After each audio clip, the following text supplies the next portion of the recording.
जौन लिखित सुसमाचार एक अध्याय तार 12 पद एपरी लेखा अछि। ध्यान देके शुणु, शेष पर्यंत आपण माने शुणु। तो जौन लिखित सुसमाचार एक अध्याय तार 12 पद लेखा अछि, मात्र जेते लोक तांको ग्रहण कले, अर्थात जो माने तांको नाम रे विश्वास कले, से समस्त को से ईश्वर को संतान हेबा निमंते अधिकार हेले देले। तो आजिकाली आमे माने अनेक लोक माने बोलुछु, अनेक मंडली अछि जाको जीसु को पाइछि बोली कहउछु। किंतु आज मु तो आपण माननको जेते लोक माने जीसु को पाइछि बोली कहउछु, से माननको मु अति सुंदर भाବରେ शिक्षा दिए जे केउ माने जीसु को पाइछंती। जते बेले गुटे लोक जे कोनसी व्यभिचारी हो, अन्य हो, मिथ्यावाद हो, गुंडागर्दी हो, जहा भी हेई थाउ ना कहीं, कारण जेते बेले से जीसु को ग्रहण करुची निज हृदय सेते बेले से ईश्वरंकर संतान हेबार अधिकार पाउछ। अनेक लोक माने अछंती आजिकाली खाली मु जीसु को पाइछि बोलुथिबे, मु ख्रिस्टियन बोलुथिबे, पाप करुथिबे, किंतु से माने कोन ईश्वरंकर अधिकार संतान रूपे ग्रहण योग्य हेबे कि नाही। जेते बेले गुटे लोक जीसु को ग्रहण करुची, पवित्र आत्मा ग्रहण करुची, ता अंतर आत्मा रे जेते पाप अछि, अन्याय अछि, मिछ अछि, दुष्कर्म अछि, हिंसा अछि, कोट अछि, से परित्याग करिवो।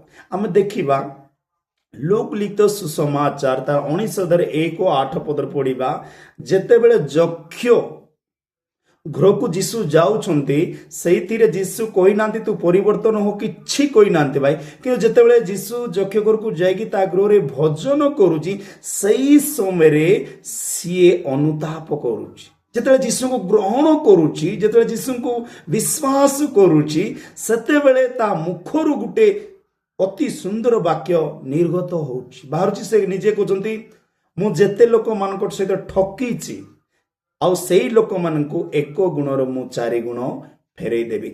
एटा होची प्रभु को ग्रहण करुथिबा लोक मानकर कर्तव्य।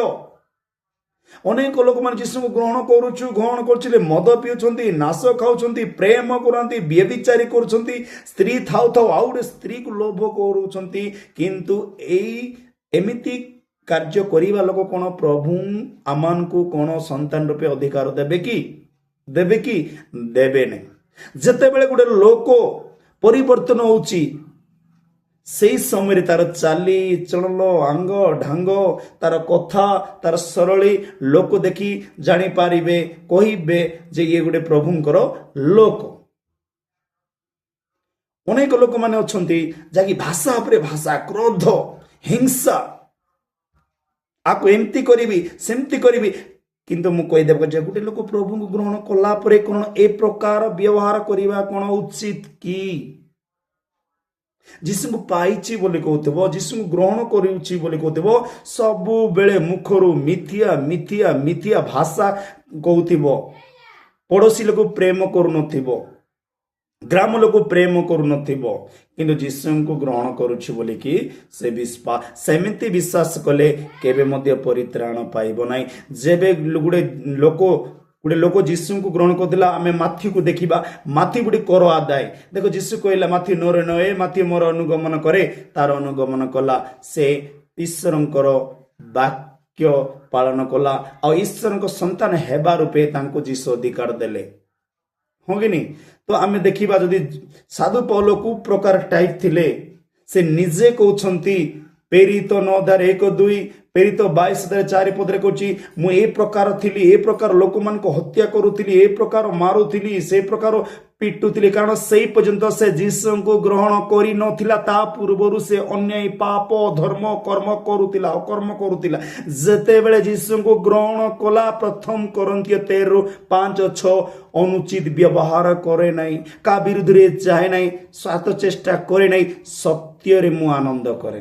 कारण जेते बेले गुटे प्रभु को पाइला परे से लोक पाप को परित्याग करिवो, आ सत्य रे आनंद करिवो। सत्य रे ता जीवन रे जेते दुख ताड़न आसिले भी से जीसु को जेते ग्रहण करिछि, से केबे मध्य निराश हेबो नाही। ତେଣୁକରି ଯୀଶୁଙ୍କୁ ଯଦି ଗୋଟେ ଲୋକ ଗ୍ରହଣ କରୁଛି ତାହେଲେ ନିଜର ପାପ ଦୋଷ ଯାହା ଯାହା ପ୍ରକୃତି ଗୁଡେ ଅଛି ମିଥ୍ୟା କଟିଳତା ଘୃଣା ମନୋଭାବ ତେବେ ତାହାକୁ ଯଦି ସେ ପରିତ୍ୟାଗ କରିବ ନମ୍ର ହେବାକୁ ପଡିବ ତେବେ ସେ ଈଶ୍ୱରଙ୍କର ସନ୍ତାନ ବୋଲି ପୁତ୍ର ବୋଲି ପ୍ରଭୁ ପରମେଶ୍ୱର ତାଙ୍କୁ ଅଧିକାର ଦେବେ। ଯୋଉ ପର୍ଯ୍ୟନ୍ତ ଆମେ ସୁଧୁରି ନାଉ ଏମିତି ପ୍ରାର୍ଥନା କରୁଥିବା କା ମଦ ପିଉଥିବା କା ଏମିତି ପ୍ରାର୍ଥନା କରୁଥିବା କା ଦିବ୍ୟ ପ୍ରସାଦ ଗ୍ରହଣ କରୁଥିବା କା ଡୁବନ ପାଉଥିବା କା ଦିବ୍ୟ ଭୋଜ୍ୟ ଖାଉଥିବା କା ଏମିତି ପାପ କରୁଥିବା ସେଇ ଲୋକମାନେ କେବେ ମଧ୍ୟ ପ୍ରଭୁଙ୍କର ସନ୍ତାନ ରୂପେ ଅଧିକାର ପାଇବେ ନାହିଁ। ତମେ ଆପଣମାନେ ବାଇବେଲ ପଢନ୍ତୁ ଯେତେ ଲୋକ ଯୀଶୁଙ୍କୁ ଗ୍ରହଣ କଲେ ଯେତେ ଲୋକ ବି ବାଇବେଲ ଦେଖୁ ସାଧୁ ସାଧୁ ଦେଖୁ ଯେତେ ଲୋକ ଗ୍ରହଣ କଲେ ସେତେ ଲୋକମାନେ ତାଙ୍କର ବ୍ୟବହାର ତାଙ୍କର ମନ୍ଦ କାର୍ଯ୍ୟକୁ ପରିତ୍ୟାଗ କରି ପ୍ରଭୁଙ୍କ ସତ୍ୟ ବାକ୍ୟରେ ଗ୍ରହଣ ଯେତେ ଲୋକମାନେ ତ ଆଜି ପରୀକ୍ଷା କରନ୍ତୁ ଯେଉଁମାନେ ଯଦି ଯୀଶୁଙ୍କୁ ଗ୍ରହଣ କରି ପାଇଛୁ ବୋଲି ଯଦି ପାପ କରୁଛନ୍ତି ମିଛ କହୁଛନ୍ତି ପ୍ରତିବାସୀ ଘୃଣା କରୁଛନ୍ତି ଅନ୍ୟମାନଙ୍କୁ କଷ୍ଟ ଦଉଛନ୍ତି ତେବେ ସିଏ ଈଶ୍ୱରଙ୍କ ସନ୍ତାନ ବୋଲି କେବେ ହେଲେ ପରିଚୟ ପାଇପାରିବ ନାହିଁ। ହଁ କି ଗୋଟେ ଲୋକକୁ ଦେଖିଲେ ଗୋଟେ କହିଦେବ ଇଏ ଗୋଟେ ଈଶ୍ୱରଙ୍କର ସନ୍ତାନ ଇଏ ଗୋଟେ ଈଶ୍ୱରଙ୍କ ପରିଚୟ ଗୋଟେ ଲୋକ ଦେଖିଦେଲେ ଖାଲି ଚର୍ଚ୍ଚ ଗଲାବେଳେ ଆମେ ହାଲେଲୁୟା ପ୍ରାର୍ଥନା କରିଦେଲେ ହବ ନାହିଁ। ଆମର ଚର୍ଚ୍ଚରେ ଯେମିତି ବ୍ୟବହାର କରୁଛୁ ଆମେ ବାହାରେ ମଧ୍ୟ ସେମିତି ବ୍ୟବହାର କରିବାର ଉଚିତ। ତେଣୁକରି କହିଦେବାକୁ ଯାଏ ଯେତେ ଲୋକ ବି ଆଜି ଯୀଶୁଙ୍କୁ ଗ୍ରହଣ କରିଛୁ ତ ନିଜ ନିଜକୁ ପ୍ରଶ୍ନ କର ଯେ ମୁଁ ଯୀଶୁଙ୍କୁ ଗ୍ରହଣ କରିଛି କି ନାହିଁ। ଯଦି ଯୀଶୁ କହୁଛନ୍ତି ଯଦି ମୋତେ ଗ୍ରହଣ କରି ମୋ ପରି ଆଚାରର ବ୍ୟବହାର କର ମୋ ପରି ସମ୍ମାନ କର ପ୍ରତିବାସୀକୁ ପ୍ରେମ କର। ଯେଉଁମାନେ ଯୀଶୁଙ୍କୁ ଗ୍ରହଣ କରିଛନ୍ତି ସେମାନେ ପ୍ରେମ କରିବେ ଘୃଣା କରିବେ ନାହିଁ। ଆଉ ଯାହା ପାଖରେ ଯଦି ଘୃଣା ମନୋଭାବ ଅଛି ସେ ଯୀଶୁଙ୍କୁ ପାଇ ନାହିଁ ତାଠୁ ମିଥ୍ୟାବାଦୀ ତାଠୁ ସ୍ୱାସ୍ଥ୍ୟପର ଆଉ କିଏ ନାହିଁ ସେ ଗୋଟେ ମିଥ୍ୟାବାଦୀ। ତେଣୁକରି ରହିଲି ପ୍ରଣାମ ଜୟ ଯୀଶୁ।